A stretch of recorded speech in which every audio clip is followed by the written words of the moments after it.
Hey everyone, this is Shubham Dashora and this is the fourth video of General Organic Chemistry। Third video में हमने resonance के बारे में पढ़ा था और उसके टाइप्स और कहाँ पे होता है वो देख लिया था। अब इस वीडियो में हम लोग मीजोमेरिक इफेक्ट के बारे में पढ़ेंगे। हाँ, लास्ट वीडियो के अंदर एक टॉपिक रह गया था स्टेबिलिटी ऑफ रेजोनेटिंग स्ट्रक्चर्स का। जैसे रेजोनेटिंग स्ट्रक्चर्स कैसे आइडेंटिफाई करेंगे, स्टेबिलिटी ऑफ रेजोनेटिंग स्ट्रक्चर्स, इसको एक बार देख लेते हैं और फिर हम मीजोमेरिक स्टार्ट करेंगे। ठीक है, रेजोनेटिंग स्ट्रक्चर्स क्या होते हैं? अगर दो स्ट्रक्चर्स दिए हुए हैं और उसमें हमको पता लगाना है कि ये दोनों रेजोनेटिंग स्ट्रक्चर्स है या नहीं, तो केवल एक कंडीशन को ध्यान में रखना है। वो ये है कि उसके अंदर केवल और केवल पाई बॉन्ड्स का ही डीलोकलाइजेशन होना चाहिए, यानी कि पाई बॉन्ड्स का ही ब्रेकिंग और फॉर्मेशन होना चाहिए। कहीं पर भी सिग्मा बॉन्ड का डिसलोकेशन या फिर डीलोकलाइजेशन नहीं होना चाहिए, सिग्मा बॉन्ड की ब्रेकिंग नहीं होनी चाहिए। Only breaking and formation of pi bonds. ठीक है, यही एक कंडीशन है रेजोनेटिंग स्ट्रक्चर्स के होने की। ठीक है, नो सिग्मा बॉन्ड चेंज, कहीं भी सिग्मा बॉन्ड के अंदर कोई भी चेंज नहीं आना चाहिए। इसीलिए कभी कभी कंफ्यूजन हो जाता है कि टॉटोमेरिज्म जो है, कीटो और इनोल फॉर्म के बीच में जो टॉटोमेरिज्म होती है, उसको हम लोग रेजोनेंस के अंदर काउंट नहीं करेंगे। फॉर एग्जांपल कि यहाँ पर मेरे पास एक कीटोन है, ठीक है, और यहाँ पर दूसरा है इनोल फॉर्म इसकी, यहाँ पर CH3। तो यहाँ पर क्योंकि ये वैसे तो कीटो इनोल टॉटोमेरिज्म हो रहा है, ये कीटो फॉर्म है ये और इनोल फॉर्म है, पर यहाँ पर क्योंकि इसका जो सिग्मा बॉन्ड एक दो हाइड्रोजन था वो आके इसके ऊपर अटैच हो चुका है, तो इसलिए हम लोग इसको रेजोनेंस के अंदर काउंट नहीं करेंगे। तो ये आपस में रेजोनेटिंग स्ट्रक्चर्स बिल्कुल भी नहीं है। ठीक है, तो इस बात को ध्यान में रखना है कि हमेशा केवल पाई बॉन्ड्स के अंदर ही चेंज होना चाहिए, डीलोकलाइजेशन होना चाहिए। अब स्टेबिलिटी ऑफ रेजोनेटिंग स्ट्रक्चर्स कैसे पता लगाएंगे कि कौन सी रेजोनेटिंग स्ट्रक्चर जो है वो ज़्यादा स्टेबल है या कंपैरिजन हम कैसे करेंगे? 4 पॉइंट्स हैं, उनको ध्यान में रखना है और सीक्वेंस वाइज फॉलो करना है तो पता चल जाएगा। सबसे पहला न्यूट्रल, यानी कि नो चार्ज। जिस रेजोनेट नो चार्ज है मिनिमम चार्ज,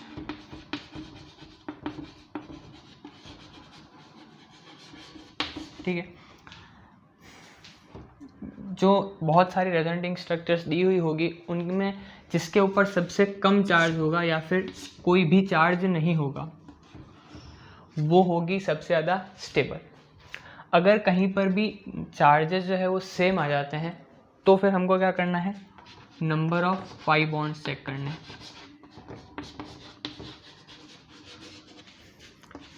जितने ज़्यादा होंगे वो स्टेबल रेजोनेटिंग स्ट्रक्चर होगी। ठीक है, अगर नंबर ऑफ पाई बॉन्ड भी सेम आ जाते हैं तो फिर हमको क्या चेक करना है? तो फिर हमको चेक करना है कि more electronegative atom should have negative charge और less electronegative atom should have positive charge. और अगर ये भी कंडीशन जो है वो मैच कर जाती है दो रेजोनेटिंग स्ट्रक्चर्स के अंदर, तो फाइनल कंडीशन जो है वो आती है चार्ज सेपरेशन।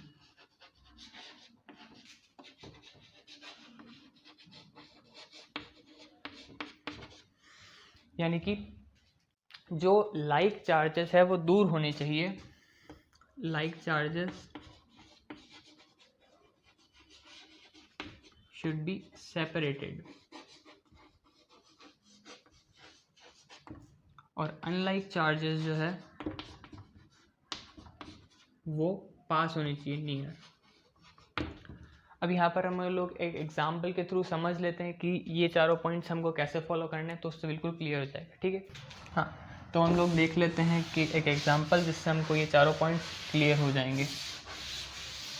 ठीक है, यहाँ पर मैंने एक स्ट्रक्चर ड्रॉ किया, ये ऑक्सीजन, इसके ऊपर नेगेटिव चार्ज, ये कार्बन डबली बॉन्डेड, यहाँ पर पॉजिटिव चार्ज, और दूसरा स्ट्रक्चर जिसके अंदर ये ऑक्सीजन के ऊपर नेगेटिव चार्ज, इस कार्बन के ऊपर पॉजिटिव, और ये डबल बॉन्ड। सबसे पहले तो पता कर लेते हैं कि ये दोनों रेजोनेटिंग स्ट्रक्चर्स है या नहीं है। क्या इसके अंदर कहीं पर भी सिग्मा बॉन्ड का चेंज आ रहा है? आंसर है दिख तो नहीं रहा है कहीं भी सिग्मा बॉन्ड का चेंज, तो केवल एक पाई बॉन्ड जो है उसके अंदर ही चेंज आया है। तो आंसर ये तो कंफर्म हो गया कि ये रेजोनेटिंग स्ट्रक्चर है। अब इन दोनों में से ज़्यादा स्टेबल कौन है? पहला फैक्टर क्या था? पहला फैक्टर था कि न्यूट्रल या फिर सबसे कम चार्ज हो। दोनों के अंदर सिमिलर चार्ज है, दोनों के अंदर एक एक नेगेटिव है, दोनों के अंदर एक एक पॉजिटिव है, तो पहला तो चार्ज तो बिल्कुल सेम आ गया। दूसरा पॉइंट था नंबर ऑफ पाई बॉन्ड्स। इसके अंदर भी एक पाई बॉन्ड है, इसके अंदर भी एक पाई बॉन्ड है, तो नंबर ऑफ पाई बॉन्ड्स भी इनके अंदर सेम आ गए। तीसरा फैक्टर था कि ज़्यादा इलेक्ट्रोनेगेटिव एटम के ऊपर नेगेटिव चार्ज और कम इलेक्ट्रोनेगेटिव एटम के ऊपर पॉजिटिव चार्ज। ऑक्सीजन के ऊपर नेगेटिव, ऑक्सीजन के ऊपर नेगेटिव, कार्बन के ऊपर पॉजिटिव, कार्बन के ऊपर पॉजिटिव, ये फैक्टर भी सेम आ गया। चौथा फैक्टर था चार्जेस जो है अगर लाइक चार्जेस है तो वो पास रहने चाहिए, और अगर अनलाइक चार्जेस है तो वो दूर रहने चाहिए। यहाँ पर पॉजिटिव और नेगेटिव चार्ज है, यहाँ पर ये जितने पास होंगे उतना ये ज़्यादा रेजोनेटिंग स्ट्रक्चर स्टेबल होगा, और यहाँ पर ये जितने दूर हैं उतना कम स्टेबल है। तो दोनों में से स्टेबल कौन हो जाएगा? ये वाला स्टेबल हो जाएगा। तो इस तरीके से हम लोग रेजोनेटिंग स्ट्रक्चर्स की स्टेबिलिटी को देख सकते हैं इसके थ्रू। और अब हम लोग हमारा मीजोमेरिक इफेक्ट स्टार्ट करते हैं। मीजोमेरिक इफेक्ट क्या होता है, कैसे होता है? ठीक है, मीजोमेरिक इफेक्ट, तो जैसा कि लास्ट वीडियो में मैंने बताया था कि लोन पेयर और पाई बॉन्ड के बीच में जब रेजोनेंस होता है तो उसको मीजोमेरिक इफेक्ट कहते हैं। फॉर एग्जांपल कि यहाँ पर OCH3 प्रेजेंट है और इसके पास लोन पेयर है, ये लोन पेयर इसके p ऑर्बिटल में प्रेजेंट होंगे इस तरीके से, और यहाँ पर भी p ऑर्बिटल्स की मिक्सिंग की वजह से ये पाई बॉन्ड का फॉर्मेशन हुआ होगा। तो ये अपने लोन पेयर जो है इसके p ऑर्बिटल में डोनेट कर देता है, तो ये लोन पेयर यहाँ पर आ जाते हैं। तो कुल मिला के जो स्ट्रक्चर बनती है वो कुछ ऐसी बन जाती है। बॉन्ड लाइन में शो कर रहा हूँ यहाँ पर, बॉन्ड लाइन स्ट्रक्चर, ऑक्सीजन के ऊपर पॉजिटिव चार्ज और यहाँ पर इस तरीके से CH3। ठीक है, तो ऑक्सीजन ने यहाँ पर अपने इलेक्ट्रॉन जो है पाई इलेक्ट्रॉन वो रेजोनेंस में दे दिए, इसके पास लोन पेयर प्रेजेंट था, और क्योंकि ये रेजोनेंस कर रहा है इसलिए मैं इसको यहाँ पर पाई इलेक्ट्रॉन्स में काउंट भी करूँगा। तो टोटल पाई इलेक्ट्रॉन इसके अंदर कितने हो जाएंगे? 4 पाई इलेक्ट्रॉन। और इस लोन पेयर का नाम हमने लास्ट वीडियो में क्या देखा था कि ये डीलोकेलाइज्ड लोन पेयर है। ठीक है, तो इसलिए यहाँ पर पाई इलेक्ट्रॉन्स में काउंट हो जाएगा। अब यहाँ पर हमको एक बात सीख लेनी है कि जो भी ग्रुप किसी भी कॉन्जुगेटेड सिस्टम को इलेक्ट्रॉन्स डोनेट कर रहा है, यहाँ पर इसने अपना लोन पेयर इस सिस्टम को दिया है और खुद के ऊपर पॉजिटिव चार्ज लिया है ना, तो जो भी सिस्टम इलेक्ट्रॉन कॉन्जुगेटेड सिस्टम को डोनेट कर रहा है वो कहलाएगा +m। और जो ग्रुप अटैच है किसी कॉन्जुगेटेड सिस्टम से और वो उससे इलेक्ट्रॉन्स ले रहा है पाई इलेक्ट्रॉन्स, तो वो कहलाएगा -m। अब इसको अच्छे से देखते हैं, ये +m और -m क्या होता है। ठीक है,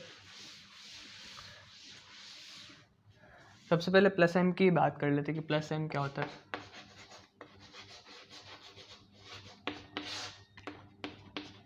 +m इफेक्ट कौन कौन से ग्रुप शो करेंगे? तो सबसे पहले तो उनके पास लोन पेयर होना चाहिए। ठीक है, तो कौन कौन से हो सकते हैं? सबसे पहले ऑक्सीजन के जितने भी OH हो सकता है। ठीक है, उसके बाद OR हो सकता है, OCOR हो सकता है।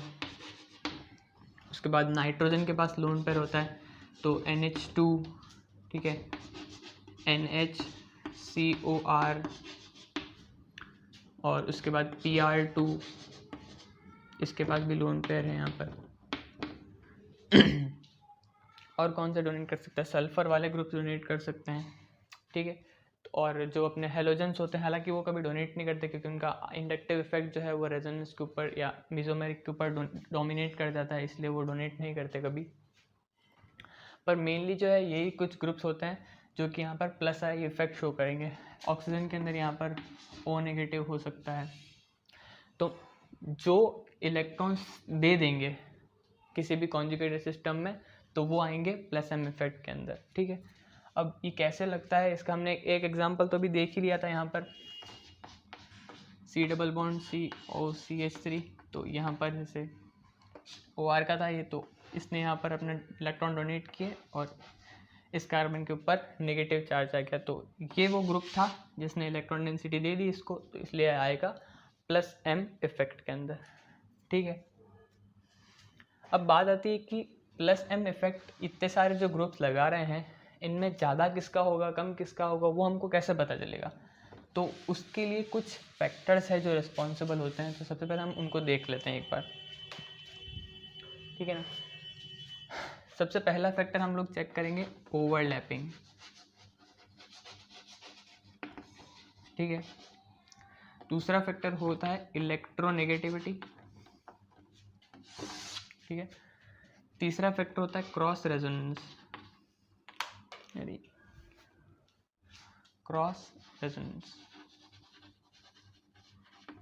मेन ये 3 फैक्टर होते हैं। अब ये क्या चीज़ है इनको हम लोग देखते हैं, ठीक है। फॉर एग्जांपल कि मेरे पास यहाँ पर कार्बन की एक ऐसे चेन है और चलो डबल बॉन्ड ही बनाते हैं। यहाँ पर एक में OH अटैच्ड है और एक में SH अटैच्ड है, ठीक है। ऑक्सीजन हमको पता है इसके पास 2p ऑर्बिटल्स होते हैं और सल्फर के पास 3p ऑर्बिटल्स होते हैं, 3p ऑर्बिटल्स होते हैं, ऑक्सीजन के पास 2p वाले ऑर्बिटल्स होते हैं। तो क्योंकि यहाँ पर कार्बन के पास भी 2p ऑर्बिटल्स ही है और यहाँ पर भी कार्बन के पास 2p ऑर्बिटल्स है, तो ऑक्सीजन के जो 2p ऑर्बिटल है वो इसके साथ अच्छे से ओवरलैप कर पाएंगे, जबकि सल्फर के पास 3p ऑर्बिटल्स है जो इस 2p के साथ अच्छे से ओवरलैप नहीं कर पाएंगे। तो मिला के पॉइंट ये है कि 2p ओवरलैपिंग जो होती है वो 2p 3p से ज़्यादा इफ़ेक्टिव होती है, जिसकी वजह से यहाँ पर ये ज़्यादा अच्छे से प्लस M लगा पाएगा और ये वाला मॉलिक्यूल ज़्यादा स्टेबल हो पाएगा। तो स्ट्रेंथ ऑफ प्लस M जो है, सबसे पहले हम लोग ओवरलैपिंग चेक करेंगे कि अगर 2p ओवरलैपिंग या 2p सेम टाइप के ऑर्बिटल से ओवरलैप करते हैं तब इफेक्टिव ओवरलैपिंग होती है, तो उसकी वजह से मॉलिक्यूल में स्टेबिलिटी आती है, ठीक है। अगर यहाँ पर दोनों ही जो एटम्स थे वो अगर 2p के ही होते फिर क्या होता, फिर हम लोग नेक्स्ट फैक्टर पे जाते, इलेक्ट्रोनेगेटिविटी चेक करते हैं। अब जैसे बात करते हैं यहाँ पर C डबल बॉन्ड COH और NH2, ठीक है। यहाँ पर ऑक्सीजन और नाइट्रोजन दोनों ही 2p के ही हैं, तो पहला वाला फैक्टर तो हमारा ओवरलैपिंग वाला फैक्टर तो एलिमिनेट हो गया। अब बात आती है कि इलेक्ट्रोनेगेटिविटी किसकी ज़्यादा है। ऑक्सीजन की इलेक्ट्रोनेगेटिविटी नाइट्रोजन से ज़्यादा है, तो जिसकी इलेक्ट्रोनेगेटिविटी ज़्यादा वो उतना ही कम लोन पेयर डोनेट करेगा। इलेक्ट्रोनेगेटिविटी होती क्या है, इलेक्ट्रॉन को अपनी तरफ रखना, अपनी तरफ अट्रैक्ट करके रखना, उनको जाने नहीं देना कहीं पर भी। ऑक्सीजन की इलेक्ट्रोनेगेटिविटी ज़्यादा है तो वो अपने लोन पेयर्स को इतनी आसानी से डोनेट नहीं कर पाएगा, जबकि नाइट्रोजन की इलेक्ट्रोनेगेटिविटी इससे कंपैरेटिवली कम है, तो वो इलेक्ट्रॉन को यहाँ पर डोनेट कर देगा अच्छे से। नो डाउट ऑक्सीजन डोनेट करेगा पर उतना अच्छे से डोनेट नहीं कर पाएगा, तो इसलिए यहाँ पर ये वाला मॉलिक्यूल जो है वो ज़्यादा स्टेबल हो जाएगा, ठीक है। तो ये इंपॉर्टेंट फैक्टर, इसको ध्यान रखना। इलेक्ट्रोनेगेटिविटी जो है वो लोन पेयर डोनेशन टेंडेंसी के इन्वर्सली प्रोपोर्शनल होती है, मतलब जैसे जैसे इलेक्ट्रोनेगेटिविटी बढ़ेगी वो लोन पेयर नहीं देना चाहेगा अपना। अगर इलेक्ट्रोनेगेटिविटी भी सेम है तो फिर हमको क्रॉस रेजोनेंस चेक करना है। क्रॉस रेजोनेंस क्या होता है, जैसे यहाँ पर मैंने फिर एग्जांपल ले लेता हूँ कि यहाँ पर NH2 प्रेजेंट है और C double bond C NHCOR। इस मॉलिक्यूल में ये जो नाइट्रोजन है ये कार्बन को भी दे सकता है और ऑक्सीजन नेगेटिव चार्ज यहाँ पर इस तरीके से रेजोनेंस भी हो सकता है, जबकि और दूसरा ऑप्शन है कि ये इस तरफ अपने इलेक्ट्रॉन डोनेट करे। तो यहाँ पर क्योंकि ये लोन पेयर दोनों तरफ रेजोनेंस कर सकता है, क्रॉस रेजोनेंस पॉसिबल है, तो उतना अच्छे से यहाँ पर इसका डिलोकलाइजेशन नहीं हो पाएगा, इसलिए यहाँ पर ये मॉलिक्यूल जो है वो ज़्यादा स्टेबल हो जाएगा। क्योंकि ये दोनों तरफ अपने इलेक्ट्रॉन डेंसिटी दे रहा है। तो ये इसको जब तक अपनी इलेक्ट्रॉन डेंसिटी नहीं मिलेगी तब तक ये स्टेबल नहीं होगा। तो इसलिए NH2 जो है वो ज़्यादा अच्छे से +m लगा पाएगा NHCOR के कंपैरिजन में, ठीक है। NHCOR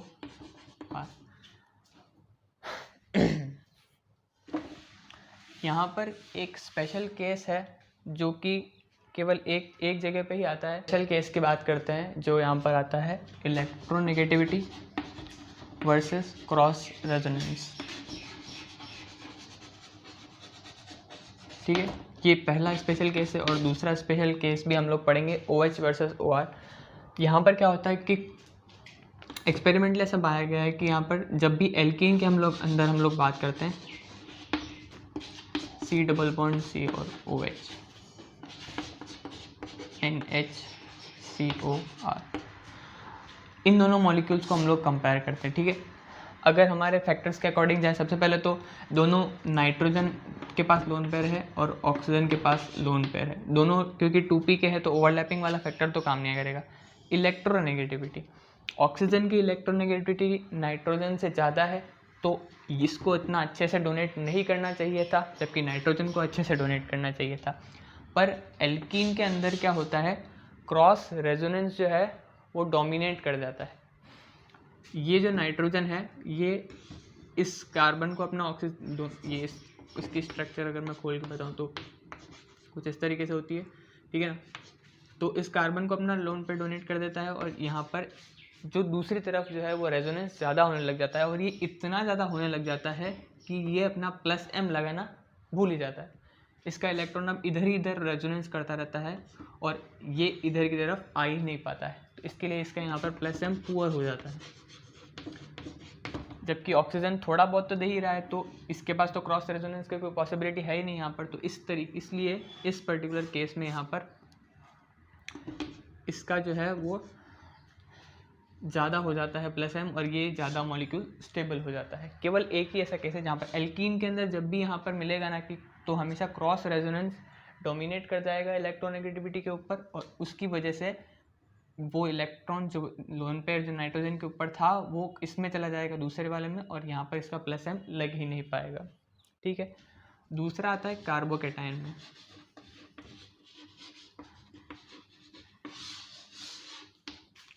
अगर यहाँ पर इस तरीके से कोई भी है और CH2 पॉजिटिव NHCOR, ठीक है, यहाँ पर भी लोन पे।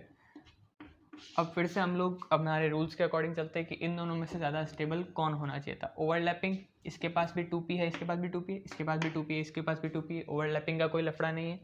इलेक्ट्रोनेगेटिविटी, ऑक्सीजन की नाइट्रोजन से इलेक्ट्रोनेगेटिविटी ज़्यादा है तो इसको कम इलेक्ट्रॉन डोनेट करना चाहिए था और इसको ज़्यादा इलेक्ट्रॉन डोनेट करना चाहिए था।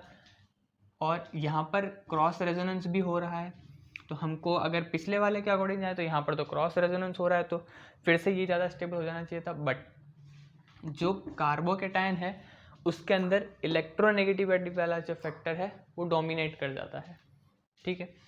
तो इलेक्ट्रोनेगेटिविटी वाला फैक्टर डोमिनेट कर गया तो ऑक्सीजन की इलेक्ट्रोनेगेटिविटी ज़्यादा है तो वो अपना इलेक्ट्रॉन पेयर अच्छे से डोनेट नहीं कर पाएगा और नाइट्रोजन अच्छे से डोनेट कर पाएगा। इसलिए यहाँ पर NHCOR का जो +m है वो ज़्यादा हो जाता है और ये वाला मॉलिक्यूल ज़्यादा स्टेबल हो जाता है। बस ये दो स्पेशल केस ध्यान रखने हैं इलेक्ट्रोनेगेटिव वर्सेस क्रॉस रेजोनेंस में, क्योंकि ये जब एग्जाम्स में क्वेश्चन आएंगे ना तब ये वहाँ पर दिक्कत करेंगे, क्योंकि वहाँ पर हम नॉर्मल अगर इस सीक्वेंस को फॉलो करेंगे तो इन दोनों केसेस में दिक्कत आ जाएगी। बस इन दोनों को ध्यान रखना है कि जहाँ पर नॉर्मल एल्कीन है तो अगर क्रॉस रेजोनेंस की पॉसिबिलिटी है तो वो डोमिनेट कर जाएगी, और अगर कार्बोकेटायन है तो वहाँ पर इलेक्ट्रोनेगेटिविटी वाला फैक्टर डोमिनेट कर जाएगा, ठीक है। यहीं पर एक और स्पेशल केस है जो कि है OH वर्सेस OR का।